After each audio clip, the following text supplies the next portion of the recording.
Yes. Okay. So this is really how I would determine. Now, for a woman, I would go 2 to 400. And as I said yesterday, there's many cases when girls would just go 1,000 calories under, 1,500 calories under. Yeah. And I don't know if it's popular here in UK, but in America and then in many other countries that, I don't know if you heard about the HCG diet. Did you guys hear it? It's HCG, human chorionic gonadotropin. Yeah, that's some injections that you would take for different purposes, but they call that specific diet, right? And it was working phenomenally. So what you need to do, you shoot that high HCG at, I think it was 250 IUs a day or something stupid, but you can only eat 500 calories. You know, so 500 calorie diet. I mean, you know, think about it. You know, there is no person on earth that have a BMR of 500. So even if you're in a state of coma, that's deficient. But this is just to tell you that was recommended even by some doctors, medical doctors, basically giving you catastrophic information. If you're going to do that, of course, what's going to happen, you're going to starve yourself. And as you know, that most of the diseases nowadays and health issues are coming from malnutrition or nutrition deficiencies or something like this. It's just a metabolic disaster. And this is recommended. So I would tell you, schedule your competition dieting weeks ahead. Monitor what's happening. Inspect what you expect, right? If things is not happening, okay, you told me, Larry, like, okay, if you have a coach needs to be responsible and, okay, monitor what's happening. Are you going in the right direction? Sometimes, of course, we just get into that mode and you don't really question it. I would really tell you, every day is an opportunity to improve. You know, whatever you do, it's not, okay, now it's off season. I don't even like the term off season. What does it mean off? Off season for bodybuilders was usually good excuse to get fat. Yeah, oh, I'm getting big. Yeah, just an excuse to be lazy and not train hard. Yeah, eat what you want. Yes, yes. This is really. Because the funny thing about it is, people say, you know what? If I act for 12 weeks like I did for a contest and I did that off season, I'll be gaining muscle. Yeah, but why don't you do it? Yeah. You know? No, I really think that you should be true to your heart. If you're an athlete and you're doing this as a physique artist, because I do believe that we're all physique artists, you should not lie to yourself. Every day is a possibility to improve in whatever aspect. Now, of course, if you have some lacking body parts that you want to build up in so-called off-season, then you cannot be deficient with the calories, right? You have to be, you know, sufficient. But if you're training 2 times a week, that body part, I would have you that 2 times a week on a above a requirement caloric intake for those days. And then especially you can drive with the other pharmaceuticals, right? You can ensure that these muscles are getting the nutrients inserted in.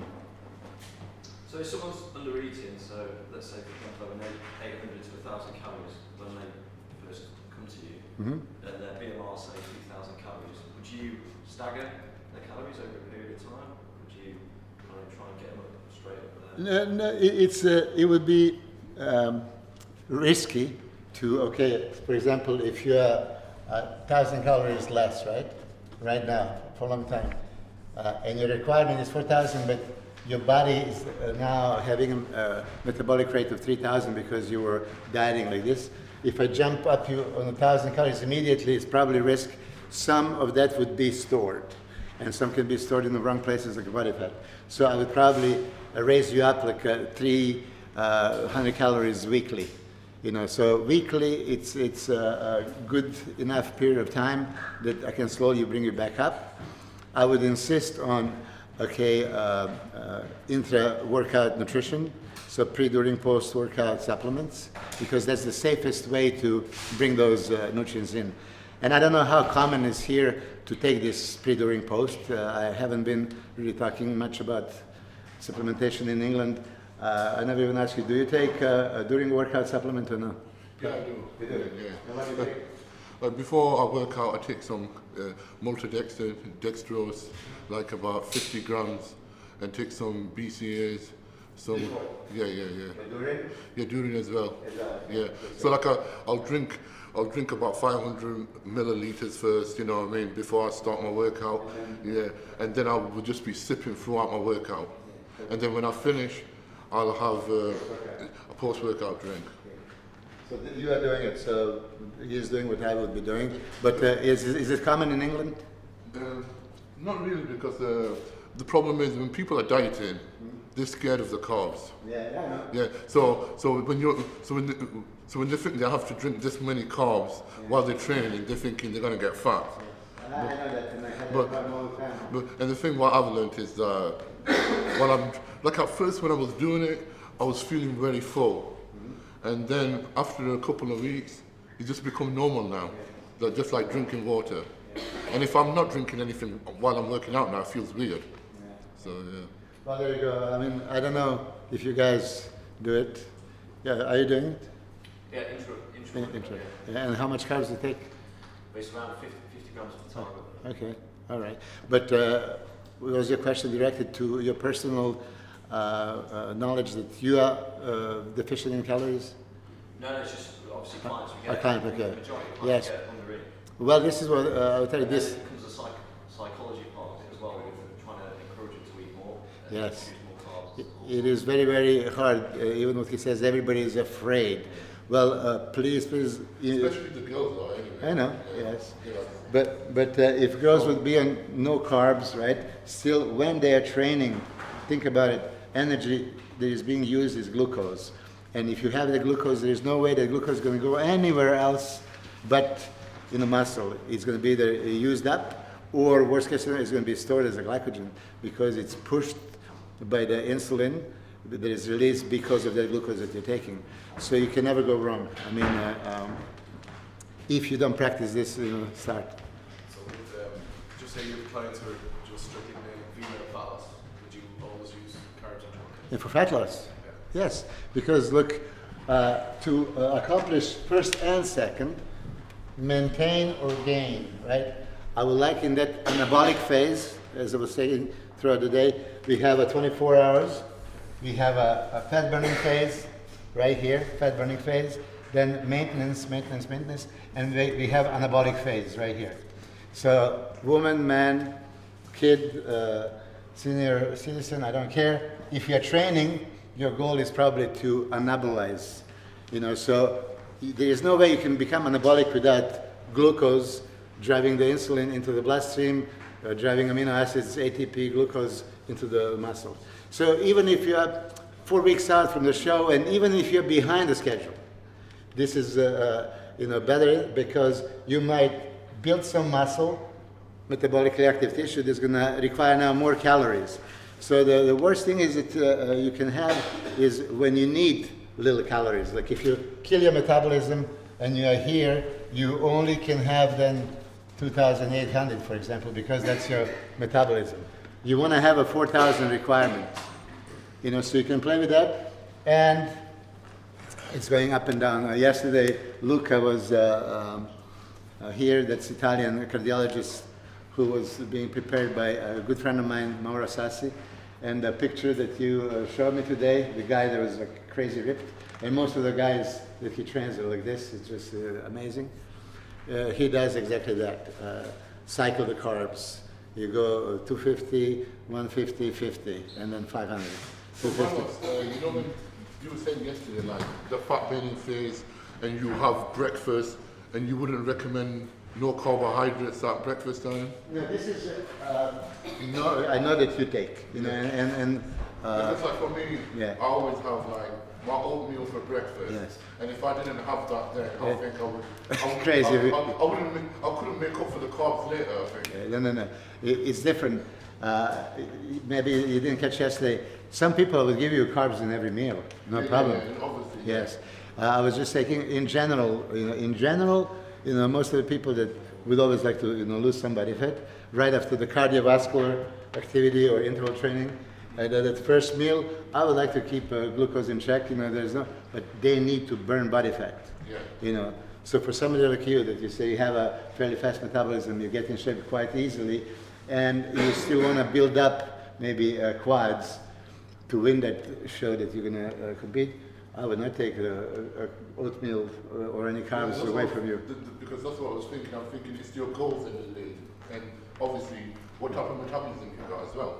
Yeah. Because when people read that, oh, you walk for 30 minutes, you burn this many calories, but how much does a person weigh? Yeah. If a person is heavier than a 100-pound guy and one's a 300-pound guy, the person that's 300 pounds is going to burn more calories. Where did you find a 100-pound guy?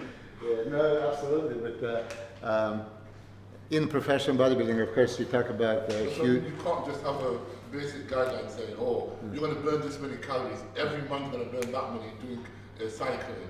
You know, but everybody's different. Everybody's different, yes. But this is why, like I said, you see, this is individual for everybody, not something generalized. You know, so this is how you go to the stages: 1, 2, 3, 4. This was done weeks before. Now, these 3 I usually manipulated in the last week before the show. Laughlin is gone. Maybe he wants to hear this, but oh well, you're going to tell him. You know, so. Approach that you want to do it for bodybuilding competitors, right? You need to deplete your glycogen storage. Glycogen is energy reserve of carbohydrates. They're stored in all the muscles and liver, right? It's very easily used by body. It's actually preferred source of energy for body carbohydrates, right? It's very accessible. The mistake that most of the people are doing, they kind of carb deplete, you know, so they drop the carbs and they not dropping enough, so they don't empty the glycogen, right? So if you have, like, let's say this would be glycogen storage capacity of the body, you know, and it's full, right? If you deplete a little bit, you know, it's going to just go back to the amount, right? However, if you completely deplete, if it's empty, now you're triggering this signal, alarming surviving mechanism of the body. Every time when there's something is completely missing, now body wants to supercompensate. And I can tell you, you know, the easiest, probably all of you experience, you know, hydration, dehydration, and superhydration. If you are dehydrated, so you have a less water for a while, right? It's alarming for the body. But once you start the drinking, it's not going to just go back to normal. You're going to go on the other side and you're going to be blowed up and retain so much water until body senses there's no more danger and then go back. So the same way for glycogen, if you really want to do glycogen loading for the contest, you don't have to. But if you want to do it, you have to have a reason. Why would I do it? Okay? Don't just do it because everybody is doing it. Okay, why do we do that? Because if we supercompensate the glycogen, we can have more glycogen in the muscle, so more glucose and water, more volume. So you might end up looking, you know, that crazy full and tight because it's going to push through the skin, like it's going to volumize it. So it's not necessary. I know that a lot of coaches don't do this because it's risk, okay? If you don't time it, if you don't perfect it, you know, you're kind of risking. So most of us would go, okay, reserved. But when I was in the States and I worked with all the Olympic competitors, and over there, every little thing counts. Like it was Gustavo Badal, for example, there was no chance of him being in top 10 at Olympia. He made a top 3 by what? By specific carb loading manipulation. Or Dennis Wolf, 2007. It was just, okay, you take a little risk, but you push it.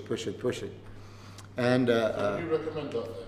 Yeah, I would, but as I mentioned yesterday, for example, for you, if I prepare you or somebody else, regardless, you have to see somebody like you that have that full muscle bellies.